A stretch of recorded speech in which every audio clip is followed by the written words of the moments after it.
Deputada Fatinha, preside a casa, senhoras e senhores, acho que esse debate deveria ter tomado conta de todo o expediente, inicial e final.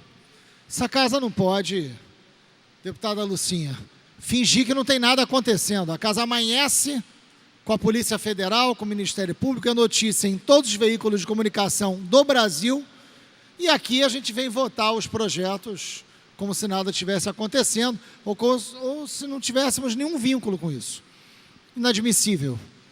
E pelo que percebo, os deputados inscritos para falar são todos deputados da oposição. Até agora, só os deputados da oposição falaram. Fica aqui o questionamento: cadê a base do PMDB? É um estrondoso silêncio. É um estrondoso silêncio que se escuta, é um incômodo silêncio que se escuta da base do PMDB. Deveriam estar aqui. Porque o que está em jogo, deputado Eliomar Coelho, não é a conduta de 3 deputados. O que está em jogo não é a conduta do presidente dessa casa, do líder do governo e do ex-presidente da casa. O que está em conduta são os últimos 10 anos da política do Rio de Janeiro. Esse é o debate. Falei isso com o deputado Edson Bertassi, quanto da sua trágica indicação para ser membro do Tribunal de Contas do Estado. O governo errou, na melhor das hipóteses. O governo errou da maneira com que fez a sua indicação e nesse momento. Se agora querer argumentar de que a indicação do deputado Bertassi não era uma manobra para se retirar e mudar o foro, para impedir a investigação, erraram mais ainda, então.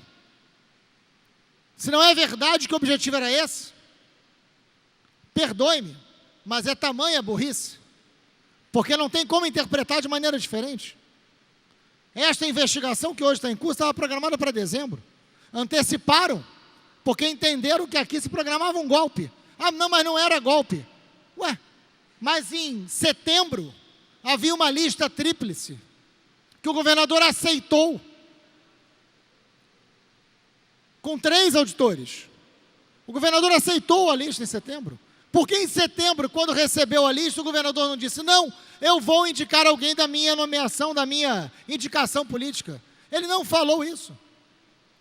Quando chega em novembro, misteriosamente esses 3 auditores, por causa de estágio probatório, essa justificativa é mais capenga? Impossível. Eles, os 3 juntos, abrem mão, misteriosamente os 3 juntos abrem mão, assinam um documento que nada explica, que não dão uma única razão. No dia seguinte, o governador indica o líder do governo para o cargo de tribunal, que claramente, é um cargo técnico. O Supremo decidiu com muita clareza a heterocomposição. Tem que ter heterogeneidade na composição do Tribunal de Contas. Por isso, esta vaga, seguindo as orientações do Supremo, tem que ser de um auditor, tem que ser de um técnico do Tribunal de Contas. Não há dúvida. Ao ponto do senhor Leonardo Espíndola, procurador do Estado, se negar. E olha que eu já vi o senhor Leonardo Espíndola defender coisas indefensáveis nessa casa. Eu já vi o senhor Leonardo Espíndola, em nome deste governo, defender coisas indefensáveis, no que diz respeito ao ajuste, inclusive. Já tive divergências e brigas claras e profundas com o senhor Leonardo Espíndola, mas desta indicação do deputado Bertassi era uma aberração tão grande que nem o senhor Leonardo Espíndola conseguia assinar. Foi demitido, porque se negou a cumprir este papel. Então é evidente que esta indicação do deputado Bertassi, que foi alguém que aqui comandou a aprovação das contas do Pezão, nós vivemos isso, senhoras e senhores. O deputado Bertassi comandou a aprovação das contas do Pezão contra as orientações do próprio Tribunal de Contas, contra o parecer do próprio Tribunal de Contas. E é o nome dele que se indica para o Tribunal de Contas. Evidente que a leitura que o Ministério Público Federal, que a Polícia Federal e que a torcida do Flamengo fez sobre essa indicação é de que era algo diretamente relacionado à investigação. Se não era, o governo se mostra, além de um governo que tem que ser investigado, de uma incompetência atroz. É disso que se trata. São, além de tudo, incompetentes. Além de tudo, não tem um pingo de estratégia política. E o governador Pezão é impressionante. Como erra. Como erra. O debate que se tem hoje não é um debate moral, comportamental, de 3 deputados afastados da tragédia social, econômica e política que se vive no Rio.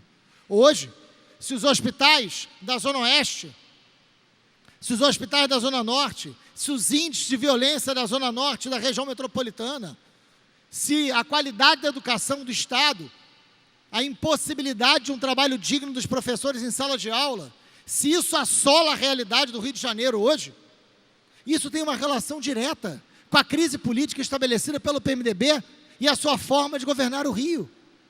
É disso que se trata. Peguem as investigações de que esse governo está sendo acusado.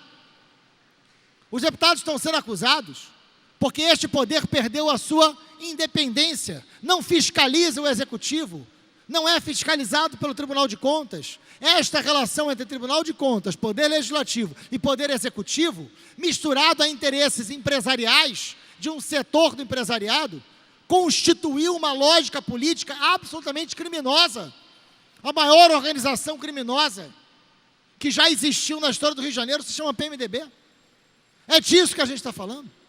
É uma organização criminosa e é por isso que as pessoas estão respondendo hoje. Claro que tem que ter o direito de defesa.